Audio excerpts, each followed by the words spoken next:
Good morning and peace be upon you wherever you're tuning in from. My name is Qasim Rashid and this is the Qasim Rashid Show here on Sirius XM Urban View Channel 126, the most awesome show in the multiverse. If you're watching on YouTube or listening on Substack, make sure you hit that subscribe button because your support makes this possible. We've got a phenomenal show lined up today.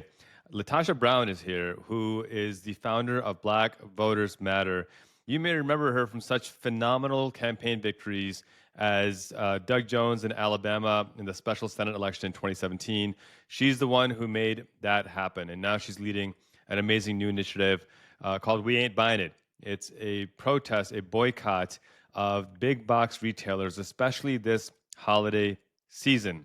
And the basic principle is this, that as long as these major corporations continue to serve the Trump regime and their fascism, we will not be spending our dollars there. We've seen the impact that has been inflicted upon Target, led by black voters, mind you, and followed by the rest of us. And now we want to have that same impact on Amazon, on Home Depot, on Walmart, on these other major corporations that are living off of corporate welfare, exploiting working families, capitulating to and elevating Trump fascism, partnering with ICE fascists to round people up who have done no wrong, committed no crime, and have made no illegal actions in this country, yet they're being targeted. Disproportionately Latino Americans, by the way, they're being targeted. As I mentioned in last week's show, a recent analysis by the Department of Justice themselves, this is Trump's own Department of Justice, found that 97.4% of the people that ICE rounded up here in Chicago, arrested, detained, tortured,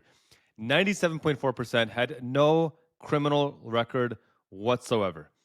Arbitrarily captured, arbitrarily rounded up, arbitrarily thrown in torture camps, and we're just standing by and watching it happen. This cannot stand. And LaTosha Brown recognizes that, and she's leading the way to ensure that we stop these atrocities from happening. So she'll be joining us in just a minute. I also want to talk about what's happening with the case against James Comey. It has been dismissed without prejudice. We'll talk about what that means, as well as the case against New York Attorney General LaTosha James that has also been dismissed without prejudice. In fact, the judge ruled that the temporary or whatever prosecutor put forth, Lindsay Halligan, to prosecute James Comey, that she was improperly appointed in the first place, which is unsurprising. This is a woman who has no actual experience working as a litigator, certainly not as a federal prosecutor. She did some transactional law for a little bit, wholly unqualified. This is the so-called meritocracy that the Trump regime talks about, and we'll analyze that as well. And finally, I want to talk about just a spike in anti-Muslim hate that we're seeing. The attacks I'm getting are escalating aggressively. You got another death threat yesterday.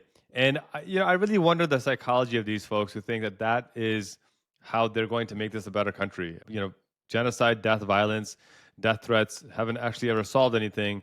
They're not going to solve anything now. It's my ask of you to kind of be aware of what's happening because corporate media is wholly ignoring it. And this is part of what's fueling our international policies as well. There's a so-called ceasefire in Palestine. The Israeli government just killed 24 more Palestinians. And this is probably the first you've heard about it. Do you think you would have heard about it if Hamas had attacked Israel and killed 24 Israelis? You absolutely would have, as you should have. But why don't Palestinian lives have the same value? Why don't they viewed as the same quality of human beings? This is part of the systemic racism we're seeing in media, why we need to have these conversations. We're going to go to break in just a minute, and we're going to come back with LaTosha Brown to talk about Black Voters Matter, the We Ain't Buying It boycott, and what we need to do going forward to ensure that our rights, our dignities are protected, and how we can make that happen with our pocketbooks. If you're watching on YouTube or listening on Substack, make sure you hit that subscribe button as well. I'm extraordinarily excited and grateful to invite for the first time, and certainly not the last time, LaTosha Brown to our show. LaTosha, thanks for being here. Thank you for having me. It's so serendipitous how we ran into each other outside the Ford Foundation in New York City. I guess we were both there for CareFest, and walking out, I'm like, I saw Tarana Burke, and I recognized her right away. And then I'm like, oh my God, there's another legend right here as well. So I guess you guys traveled together, which is great. She's one of my best friends. So we're actually That's best good. friends.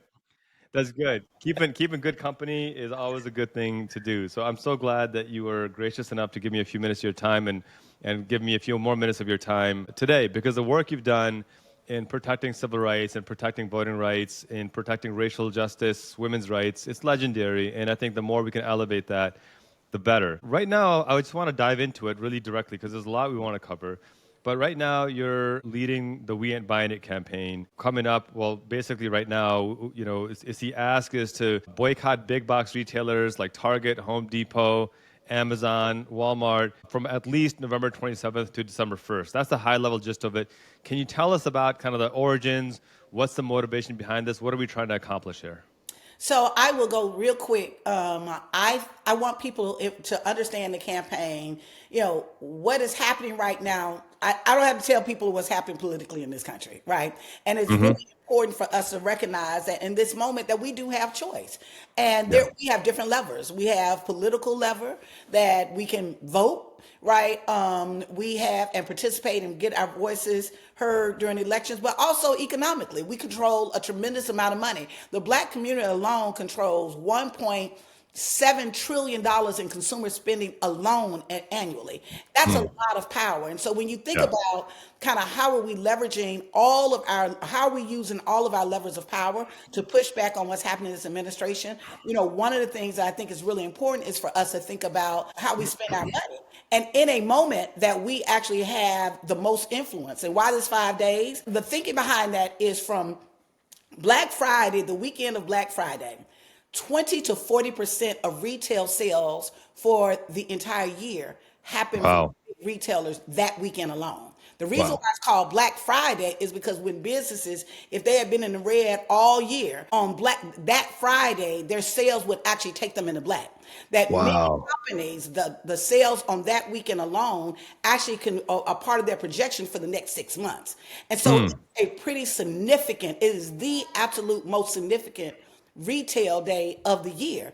And that weekend, on the same thing on Monday, Cyber Monday, more online cyber sales happen in that day alone. So it's really important for us to really recognize that we have power. And so in that 5 days, the 5 days is it's a 1-2 punch. It's a big Yeah. hit. It could possibly be a big hit. And people have done, this isn't novel. People have done Black Friday boycotts and events and actions throughout the years, right? But what we're seeing now is we're seeing really an alignment of Yeah. several actions, and people are in a different posture. People are pissed off of what's That's happening right. in this country right now. That's right. So the way that it has grown tremendously over in 2 weeks alone, we've had over 183, I think now, 183 national organizations that have joined Amazing. to be a part of this effort. So that's different when we're operating in alignment. What the three things for people to understand about this campaign, high level, is one, is reclaiming, redirect, and resist. We are That's right. reclaiming our power in this moment. That we want consumers to be more conscientious about how they're using their money, who we're spending with, and what companies that we're spending with, and what companies are doing. The second thing is around how do we redirect those resources to some of the businesses in our community that are most vulnerable, local, minority-owned businesses, Black-owned businesses, women-owned businesses. We've got money, we've got spending power, so instead of spending it with those companies that got so much money that they can contribute $1 million to the inauguration, or they can actually support a golden gilded party room for Trump, that fundamentally we can take our resources and actually direct them and invest them in community organizations, and community-based businesses that day in and day out are literally living with us. They're us. And then the third thing is we've got to send a message of resistance. So in this That's week right. alone, putting a dent, we've got to say that we're resisting. I'm so glad you're framing it as the redirect aspect of it because I think a lot of folks forget that this is not just about holding on to your money and hoarding it, and it's about redirecting it to where it's going to do the most good. And this is the part that I think is really important. We're not saying don't spend the money, don't get gifts for your loved ones this holiday season. We're saying that invest those resources into those local businesses who really drive your economy. And the thing is that what corporations like Walmart and Home Depot and Target and Amazon, what they've done is that not only are they hoarding the wealth and exploiting their own workers, but they're driving out the small businesses that That's right. exist because they undercut them on pricing. And so even if you got to spend another $5, another $10, another $50 on a local business, I promise you, it will That's come back to your community that much greater, that much stronger. Because the more the small businesses thrive, the more you're going to thrive as well. And so thank you for making that a part of, because in past boycotts, I haven't seen that happen. I'm so glad you made this a part of it. And when I posted about this, I made the point that when Dr. King led the Montgomery bus boycott, that lasted 381 days. That's right. And we're talking about 5 days, and people were in my DMs saying, Qasim, why are you only talking about 5 days? Why don't you make this? And I'm telling them, yeah, let's do it. Let's do it 381 days. But the point is that the basis, because this major 20 to 40% spend happens in these 5 days, that's where we got to really put forth the effort and focus on it. That's right. And even to that point, Yeah, just quickly to your point, yeah, go. if people want to continue. That was the point of the campaign. The campaign, this is an on-ramp. We're asking people Right. to take responsibility and control around it. So if people want to continue to campaign with the campaign, please continue that. We're supporting that. What we're saying is if we direct and we're focused and we're directing and aligning our efforts for those 5 days, we can measure it, we can actually get moving something forward. And we're bringing millions of people into a movement that normally may or may not boycott. They may not think about boycotting or their spending choices at that point. And we're redirecting resources during the biggest retail time of the year. We're redirecting that to our community-based institutions and businesses.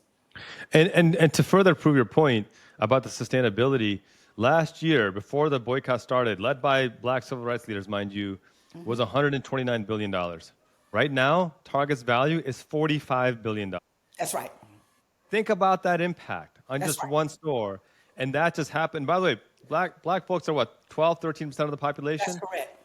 This is where, if the rest of America falls in line behind black leadership, we can have a sizable impact. And this, I want you to talk about this too, because I feel like you're at the intersection of two really important things. One, you're the literal founder of Black Voters Matter, so you understand the importance of voting rights.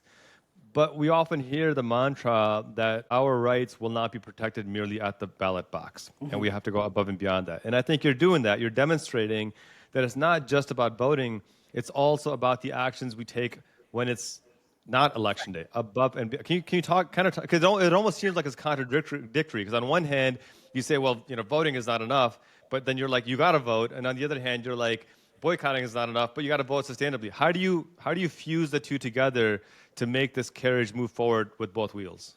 I think about how we build a house. You can have a saw to build a house, but you don't need a hammer too. You need a hammer, and a saw is really important, right? And a Yeah, hammer is real important, but yeah, you need multiple tools if you're really trying right, to build a structure. And what we're saying is that what we need is we need to use multiple tools. We have multiple tools. We have to use those multiple tools, but they're important. It would be pretty hard to build a house without a hammer. It would be pretty right, hard to build a house without a saw. You need them. They on their own, they have a particular purpose and it's important, but you need multiple tools to get the overall job done. And that's what that's we're right. saying, that we've got to have voting. Voting is a hammer. You cannot build a house of democracy without actually having a voting process. That's just the truth. But it's not the only tool that's needed either. That you also need other tools. You need nails, you need saws, you need all the things that you do. I'm not a construction person, so there was right. So, so I'm limited in what tools I can raise and making that's I got the analogy. analogy. But the point being is that we need multiple tools. Those of us have doing voting rights. I'm the first to tell you, do I believe that voting is going to solve everything? Absolutely not. When we're organizing people, I say that. I'm very honest about it. When people have a certain level of cynicism about the process, I understand why they feel that way. When people are feeling a sense of being disheartened about the process, I understand why they're saying that. I voted for Right, people that have let me down, right? But I also recognize that this is about power. And when we're talking about power and rights and resources, I have to use all of the tools that are available to me to make sure that my community, to reduce the harm in my community and make sure that I actually am fighting for those rights and those resources to be restored or to be advanced or to be put in and invested in. And so in this moment, I think we've got to look at all the levers of power. And quite frankly, we have not looked at the economic levers of power. That we have been no, so never. pulled into consumerism and capitalism has so pulled Hmm. us in that we watch TV and see a hamburger and all of a sudden we're hungry, right? We Yes, ride yes, by a space and we see something that is for sale and we feel like we need it. It's going to make us feel better. And so that part of we have to understand that there's been psychological warfare on us, that That's right. it's intentional to make us feel, one, that the things that we do to protect ourselves don't matter, i.e. voting, right? Two, to pull us in a framework of that we're constantly feeding the beast and not Hmm. even taking care of ourselves at the expense that oftentimes we're buying things, and I'm not saying this as a judgment, I've done it myself. We're buying things oftentimes that we can't even afford, right? Or Yeah. not really even good or advancing us, but because some commercial or there's some, we've been pulled in, it may have just been popping up on our Facebook so many times that now we Yep. think we need it. And so we have to pull back from this in this moment and actually see how do we do a hard reset? What got us here? Because we can That's blame right. the Republicans, we can blame Trump, but the truth of the matter is we have co-created this mess that we're in, right? Our lack of being conscious about not just spending choices, but even holding this government accountable for their spending. Here we have a War Department, right? Here we have where we've allowed our tax dollars to actually spend billions and billions of dollars on weapons of war, right? Yeah. But we don't want, but many of us have been critical of social safety nets. That at Of the end of course. the day, we've allowed them to make us believe that people are not worth investment, but weapons are. Like, think That's about the right. psychology of that. And so I think in this moment, I'm hoping that it goes deeper. It's not just even about this boycott, that it goes deeper, that this taps into our consciousness and That's right. our awareness as consumers and how we are showing up for ourselves, our community, and how we are holding this administration and government accountable. And these are practical things you're talking about. If you're just tuning in, we're speaking with LaTosha Brown, a co-founder of Black Voters Matter. You know, I can't remember where I was watching this, but somebody was talking about how they asked the CEO of Ferrari why they don't have TV commercials for Ferraris.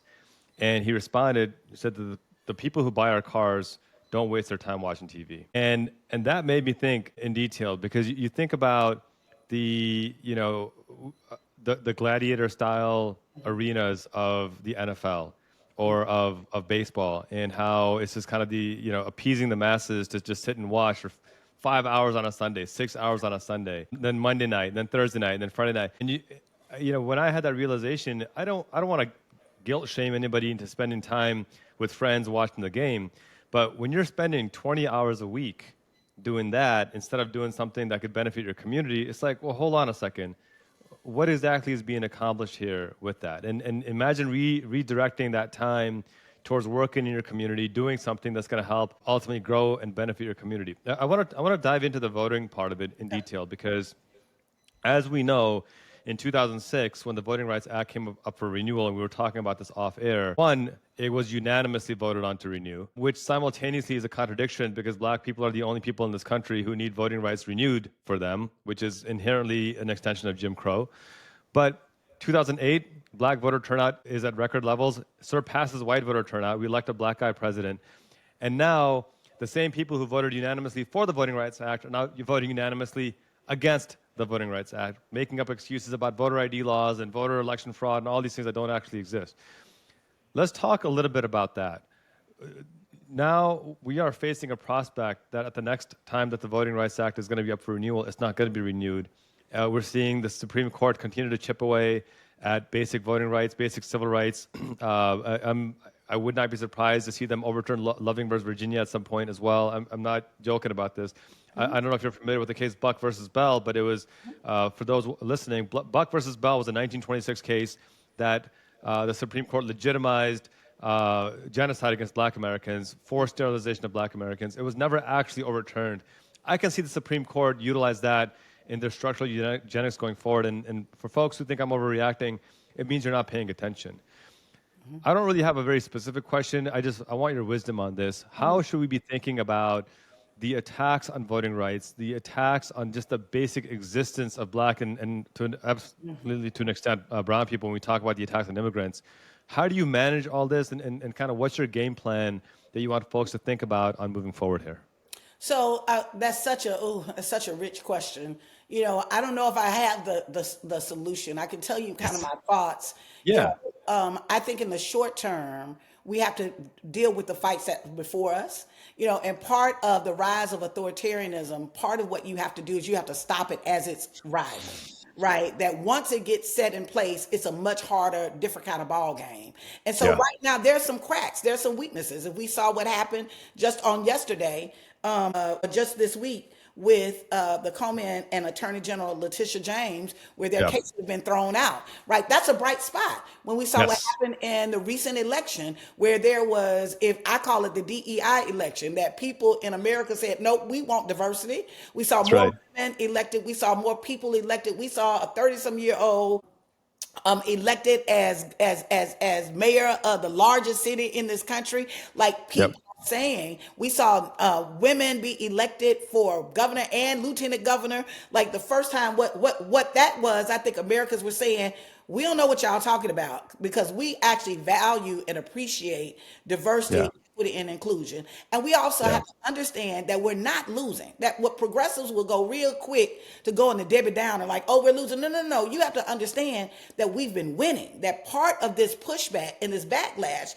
is not a result because we're not doing anything. It's a result that what we have been doing, we've been changing the political landscape, and it has been working. And so part of the pushback has been on that. Now, does that mean that we continue the same things? Absolutely not. You have to change your strategy when your opponent changes their strategy. And so Right. in this moment, what we know is in this country, it is inevitable. Part of the reason why we're seeing the attacks on voter suppression, we're seeing voter suppression and attacks on voting rights, is because the political landscape is shifting, that America is headed towards being majority non-white. And part of, in a country that has literally rooted itself in white privilege, and justifying that with the numbers, that ultimately in a change where you have an equal playing field, what we're seeing is we're seeing more people of color be elected, we're seeing more women be elected. And so there are those that want to actually try to roll back in an effort to try to stop that. But it ain't gonna happen. Just it's kind of like you can pause it. It will be some challenges, and this Yeah. is right. I will say that black folk are used to, at some level, that whenever there has been progress in this country for black people, there's always been a backlash. And so in this period that we're in right now is a backlash. And so they're pretty consistent. White Yeah. nationalists and racists are pretty consistent. The Yeah. challenge is not about what they're going to do. We know what they're going to do, right? The issue is how are we going to respond? And That's part of right. what is happening is we can't respond to their limited vision. I guess what I would say to your audience, and I would pose to my thinking of how we go forward, is we got to shift ourselves from seeing ourselves just as citizens of the old America, right? The America, the 250 years ago, that said the only people that had value were white men with land, because all white men weren't even included in that, right? But That's we right. have to start shifting and seeing ourselves as founders and creators of a new America, right? The one that we desire and we deserve. That means you have to think very differently. We have to think about how do we build systems, right, that are very different than the systems that we have, because if the systems that we have were enough, we wouldn't be here, right? That we've got to start thinking very differently around the Supreme Court. The Supreme Court can be shifted and changed. It's actually been changed 7 times. So folks think that Yep. it's been in office. No, we can actually expand the Supreme Court. We can change our voting election systems where we're having ranked choice voting. We can actually do proportional representation. There are other vehicles. We don't have to continue to be in the same old fight with the same old folks that think the same old way, right? That's That right. will not get us any further. In this moment, we've got to do a couple of things. One, we've got to do everything we can to reduce the harm that's happening to our people. So which those things are in place. Yes, we got to fight like hell to keep those things from eroding. But while we're doing that, we also have got to be organizing people and educating people on what are some alternatives that will take us to the next level. What are some That's other right. that we need to be considering. So those are my thoughts around it, that I think we've got to do. It's a this, and it is to fight where we are, and it is for us to really think of ourselves as futurists of what do we need to put in place and organize folks to put those things in place that can take us to the next level. If you're just tuning in, we're speaking with LaTosha Brown, founder of Black Voters Matter. Beautifully said. I think one of the common questions or objections that I often get to the wisdom that you've imparted is, these are all great ideas. How do we do it when the Democratic Party isn't running for anything, simply running against Trump? That's kind of their whole thing. That we're not Trump, so vote for us because we're not fascists like him. Well, I'm sorry, that's just not a winning message. It wasn't a winning message in 2016. It was barely a winning message in 2020, and it wasn't a winning message in 2024. And I know I'm ignoring nuance, so you'll forgive me for that. But at the end of the day, we lost the House and the Senate along with the White House in both those elections. What's the message here? Because I see people like Zoran Mamdani who are running on this message of affordability that is extraordinarily effective. This message of a big tent party that's big to include even conservative and MAGA voters, but not so big to include the billionaires exploiting That's right. each of these folks as well. We had Maurice Mitchell on here last week talking about that exact same thing. The problem with the Democratic Party is that it's such a big tent that you've got the workers, but then you've also got the billionaires exploiting the workers. And that just doesn't make any sense to me.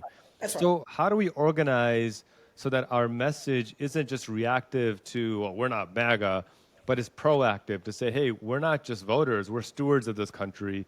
We can create the narrative.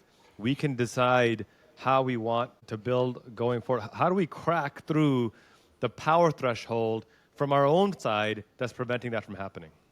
My answer is simple. We have to become the party. At the end of the day, part of what is happening is we're operating as if we don't have any power. I'm so glad that you raised Maurice Mitchell, because Maurice Mitchell actually runs the Working Families Party. That's right. I think that's an excellent frame of what he's doing. The work that they are leading is extraordinary. The work that they're leading is they have created a framework, understanding that as long as we're in this kind of this two-party system, and we are. Structures at this point support a two-party system, but what they've done is created a different a third option that is necessarily not very different from a Green Party, a competitive party, but they've created an option for people that really the power at the local level for people to really use a standard of this is the standard of the kind of elected official that we will support. And if you are a Democrat or Republican, even though I mean we are the Republicans, they gone. It's MAGA. They That's had right. disappeared. That's right. Ultimately, if you line up with the things that we agree with, the things that we are promoting, we will promote you. I think that's a brilliant way Yep. of actually building. So I think all of us should become members, first of all, become members of the Working Families Party, right? So that you actually have a frame. There you go, right? Yeah. That you have a I got my frame. cat. I love that. And Yeah. I think the second thing kind of related to that is we have to be careful about the one size fits all. There are some Democrats there I'm thinking about AOC, I'm thinking about Ayanna Presley, that are throwing down, that Yep. are wearing on their sleeves that I am a progressive, I am a Democrat, I represent my people, and I will fight for you. And so we can't let this small group of folk who are literally running the party. So let's be honest. The ones that are in charge that are running the party, that align themselves with the billionaires, and some of them themselves are creating, and they become corporatists. That we have to understand there are corporatists in the party. There are folks who are conservative that want to keep the party in a certain kind of way to protect white interests. And then there are people in the party that represent folks like you and I and communities and workers. And so we have to understand that within the Democratic Party, there is a spectrum of people that represent that. So what we have to do is have to literally build, I think, infrastructure locally from the ground up so that we become the party that supports the things that we want to support. Other than that, if we leave that up to corporate, we're going to get what we got. That That's is right. why we're in this position that we're in, right? And That's right. I think we have to be careful about saying that they're the same, because they're not the same, right? Yeah. The Republican Party and the Democratic Party are not the same. And we don't need to stretch that or exaggerate that to say, right? But on some level where they have both alignment, they've both capitulated to corporate interests. We have seen that That's right. time and time again. So That's if right. we want to see something change, then people have to take over the party. We need more people running for office, more folks like Mandami that are running for office. We need more people who are seeking and organizing on the local level, right, that are saying the things that need to be said. And we need to support alternatives that actually help build the frame, like the Working Families Party. Well said, LaTosha. I mean, this point about them not being the same, but also being similar on some key issues is an important nuance to make. Let's take the healthcare conversation, for example. The fact that the government shutdown led to this threat of healthcare premiums, doubling and tripling and 10xing in some cases. Well, why is that happening? Well, it's happening because health insurance corporations have purchased both parties and have made for-profit healthcare a thing, which doesn't exist in any part of the world, at least no developed part of the world. And as a result, we're spending 450 billion more annually than every other developed country, double per capita than every developed country, higher maternal mortality rate, 3x higher for Black and Indigenous women, higher infant mortality rate, 3x higher for Black and Indigenous children, and lower life expectancy, by the way. And none of that would matter. None of that would be there if we simply guaranteed healthcare as a human right. But here's an example where, while both parties are different on this issue, unfortunately, they're united. And I want you to talk a bit more about this. We're down to our last couple of minutes, because I think folks don't recognize how much power they have on the local level. We show up for the presidential or for a governor or senate, and these are all important elections. But I promise you, and if you can talk more about this, but to our listeners, I promise you, 90% of what affects you is on the local level. That's right. 90%. Talk a bit more about why it's so important to get involved running for office locally, or even just volunteering locally. I'll give one reference. Anybody remember something called the Tea Party? Part of the Republicans, part of the pathway that opened up for the takeover of MAGA really was created. The seeds really were with the Tea Party. Now they were distinctly different from MAGA, but it opened up the space. It started as a grassroots, as a grassroots effort around these particular things that they wanted, right? And specifically related to taxes and how they wanted the budget and those things spent, right? But ultimately, it started on a local level. Some of the things that we're seeing, these attacks on DEI, that started on the local level, y'all. Some of these attacks that we've seen around what was supposed to be this attack on ERT, this idea of unraveling education, that actually began on the local level. I'm raising that things, when you take Poli-Sci 101, your first year of college, one of the things that stands with me is they say all politics are local. And you kind of hear that and you keep going forward, right? Be like, okay, that's facts. That all 100%. Politics are local. That is what shapes it. And so even when we're thinking about kind of this recent attack on the Voting Rights Act, this Louisiana versus Calais case, a lot of the national attention is going on this particular case that comes out of Louisiana that will actually have the power to strip the Voting Rights Act and dismantle this idea of creating districts that could be competitive to African Americans, that ultimately 50% of the cases that go before Section 2, that use Section 2, are actual local cases. So we're talking about it around congressional pieces, but it's really local power. I think the important part, what I'm trying to share, is that locally, that is where your power source is. Anything that has power has a nucleus. It has a source. And so when we're thinking about power, we have to think about locally that school boards, county commissions, DAs, those are the folks that are closer to creating some of the things that actually cause us pain or can prevent the pain. So we have to really see that, yes, national politics, it matters a lot because it sets national policy. But local, having influence in your local communities can actually make the determination around how much your harm reduction, how much you reduce the harm happening to your communities, and also where priorities are placed in terms of where spending, where investments, those things. All politics are local. It's just a fact. So we've got to do our work. That power does not, we got to think about how are we supporting, right, this national policy frame, but not at the expense of losing local ground, because quite frankly, many of these movements that counter some of the progress that we have made have been started locally. They learned that from us. Our ability to actually shape and be integrated in these campaigns in American politics has started from grassroots organizing. So we've got to revisit the very thing that I think in some ways we've abandoned, but was the very thing that actually worked for us. 100%. And we'll wrap up the show with where we started. The Montgomery bus boycott was a local boycott.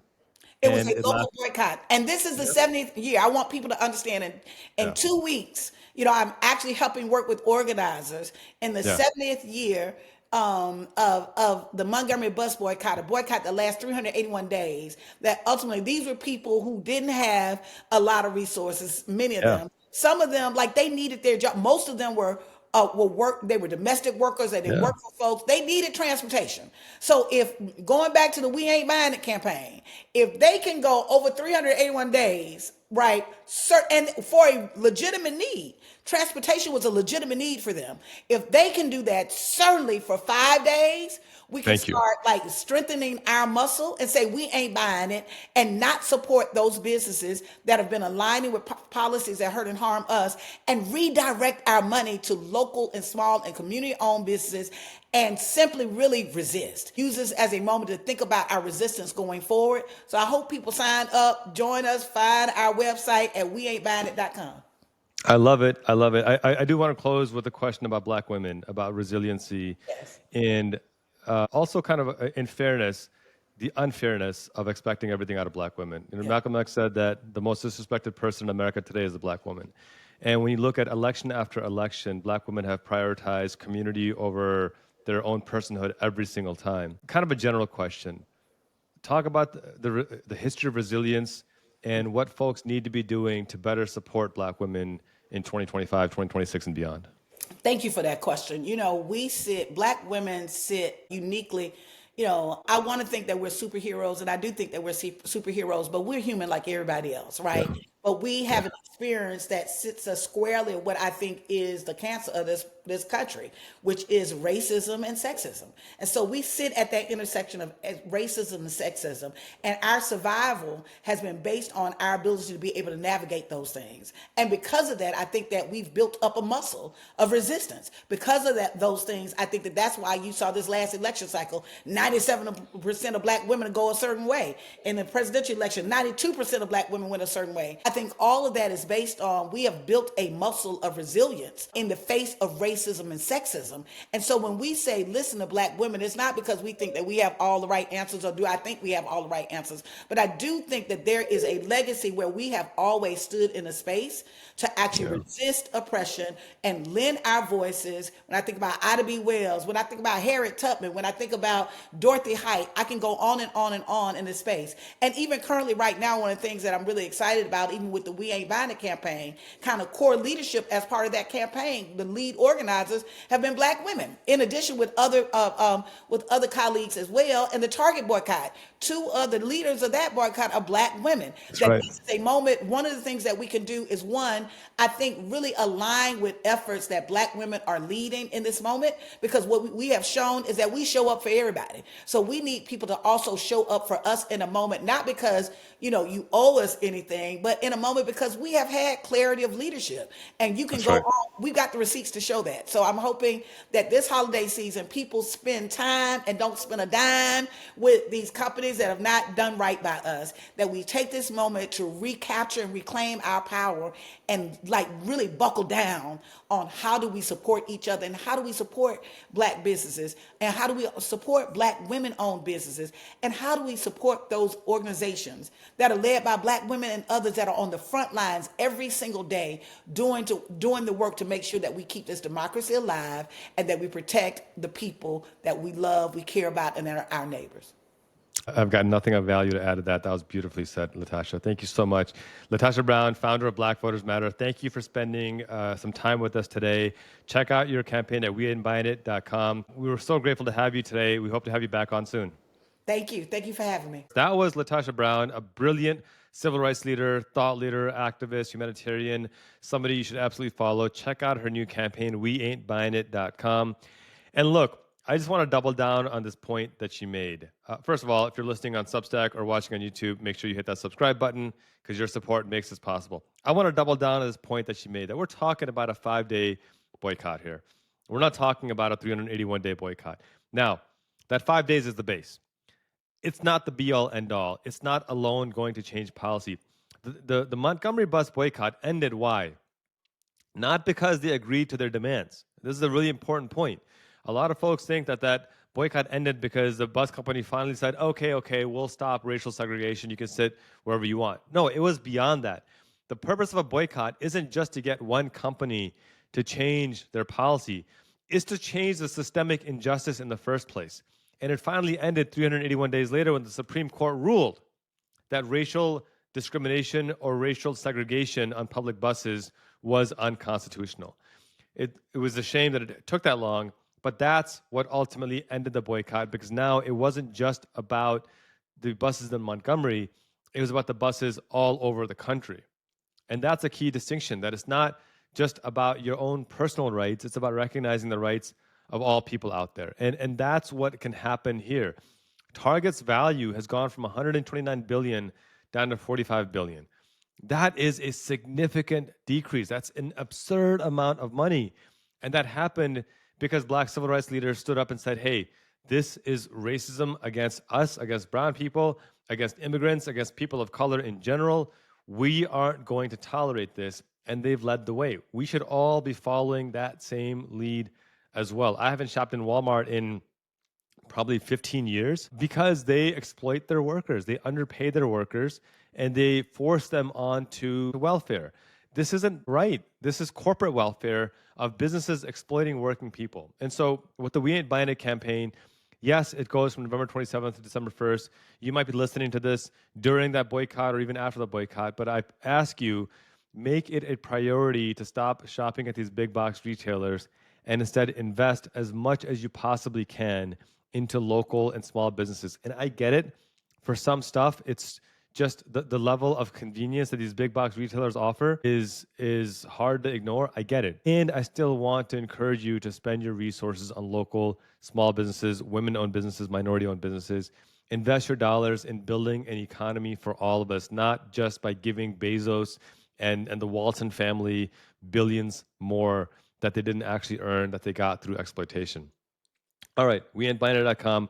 Check it out. We've got about 7-8 minutes left in the show. I want to talk about two things. One, the couple of bright spots. It's often easy to talk about what's going wrong in this country, and we need to, but there are a couple of bright spots, and one of them is the dismissal without prejudice of the case against James Comey. For the non-legal nerds out there, without prejudice simply means that the case can be brought again through proper procedure. It was dismissed due to violations of procedure, violations of rights afforded to Comey. And so the judge basically said that you can bring the case back, but you're gonna have to start all over again, go through the entire fiasco all over again. Usually, the government won't do that. They still could because Trump is extraordinarily petty. And Lindsay Halligan, the prosecutor that he's appointed, has no idea what she's doing. And she is one of the reasons why the case was dismissed. I mean, when you're the prosecutor and you're the reason why the case was dismissed, you're proving to the world you have no idea what you're doing. I mean, she made basic procedural errors, basic violations of due process of law, basic violations of what she was and was not allowed to tell the grand jury through and through. And so the judge actually did the government a favor by saying, you guys are in over your head. You don't know what you're talking about. This is not going to be successful in any capacity. I'm going to dismiss it, and you can bring it back if you want.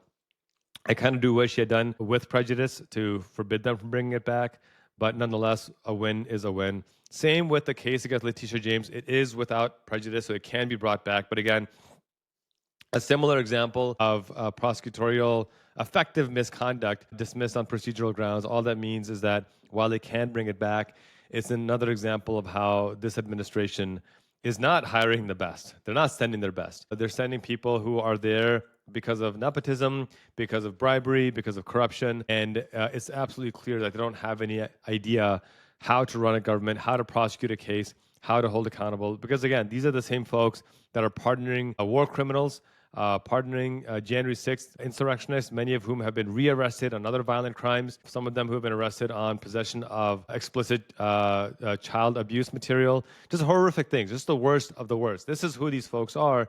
And so these wins with the dismissal of the case against Comey and LaTosha James should be celebrated. Nothing I say about Comey, by the way, should be meant to excuse his abject failure as FBI director back in 2016. Nothing should be made to excuse the abject failure of the Mueller investigation, of Garland and their refusal to hold Trump accountable. This is kind of the problem. And what people like Comey and Garland and Mueller don't realize is that when you abdicate your responsibility and allow fascists to come to power, fascists will come after you as well. I would not be surprised to see Trump go after Mueller or go after Garland at some point in the future, because that's just who he is. That's just the kind of fascist that he actually is. We're seeing that happen with cases where people were successful in holding Trump accountable, like LaTosha James, but then the judge refused to throw the book at him. 34 felony counts, and he faces no accountability. And now he's going after LaTosha James. She did her job the way she was supposed to. Mueller and Comey didn't, and they're both being attacked. So if you're going to get attacked, then just do your damn job. And at least you have the ability to look in the mirror and know you did the right thing. All right, celebrate those wins. I want to close in the last 4 minutes or so that we have. You know, the election of Zoran Mamdani has changed something similar to, and people might think I'm being a bit premature, similar to what the election of Barack Obama did to racists. And that is, it has created this sense of fear that somehow they're the victims. Um, as I mentioned in the conversation with LaTosha Brown just a minute ago, you know, 2006, you had near unanimous vote for the Voting Rights Act. And then 2008, black voter turnout exceeds white voter turnout, and a black man is elected president. And since then, Republicans have been doing everything in their power to gut voting rights and to prevent that high black voter turnout from happening again. We're seeing that with the racist voter ID laws. We're seeing that with gerrymandering, racial gerrymandering, with voter suppression, the closing of more than 100,000 polling locations in predominantly black and Latino neighborhoods. These are all forms of voter suppression. And now we're seeing it with the stripping down of the Voting Rights Act. What we're seeing with the election of Zoran Mamdani is accelerating that. People came out in record numbers. Black and brown people came out in record numbers. Women, young people all came out in record numbers. And it's scaring the crap out of racist old white men. And these attacks that we're seeing on Zoran on voting rights are a reflection of that. And because Zoran happens to be a Muslim American, the attacks we're seeing on Muslims is increasing as well. You had Elise Stefanik running for governor of New York, calling him a jihadist repeatedly. You have Kirsten Gillibrand, a Democratic senator from New York, accusing him of wanting to wage global jihad, repeatedly doubling down on it, refusing to apologize publicly about it. This is a bipartisan cancer. And again, to quote LaTosha Brown, you know, we can't say the parties are the same, but on certain things there is too much similarity. This is an example of that. And I can see it in my own comments and DMs. I can't post about the fact that I happen to be a Muslim or something related to Muslims or Islam without getting just absurd and grotesque and racist commentary in my comments, in my DMs, you know, threats upon threats. It's escalating pretty aggressively. And so my ask of those who are listening, those who are watching, is recognize that what we're seeing now is, one, an escalation from what we even saw post 9/11 of anti-Muslim hate, and two, unless we stand united against this hate, it will result in violence. And I want to be clear, not just violence against Muslims, but violence against any minority community. The first person killed in a hate crime after 9/11 wasn't a Muslim American, it was a Sikh American, because racists can't tell the difference between Sikhs and Muslims. Much of the anti-Muslim hate I'm getting are from people spewing anti-Semitic hate as well. They have just as much hatred for Muslims as they do for Jewish people. And I'm going to post some comments on my social media later on of these white supremacists who are attacking me for being Muslim and simultaneously using grotesque anti-Semitic language as well, dehumanizing language to Jewish people too. This is an example of where we all need to stand in solidarity against this kind of hate, because I promise you, this hate, this fascism, doesn't just stop with one minority community. It spreads like a cancer, it spreads like a virus, and that's why we must stand united to excise it collectively. All right, my friends. Thank you for tuning in. If you're watching on YouTube or listening on Substack, make sure you hit that subscribe button. It goes a long way towards supporting my content, supporting my advocacy. It allows me to do this work without a paywall and make sure that it is accessible to everyone. We've got a great show lined up for next week where we're going to be talking more about the psychology behind white supremacy and what we can do to effectively. You're listening to the Qasim Rashid Show here on Sirius XM Urban View Channel 126, the most awesome show in the multiverse. My friends, be safe. Keep speaking truth to power. Until next week, peace.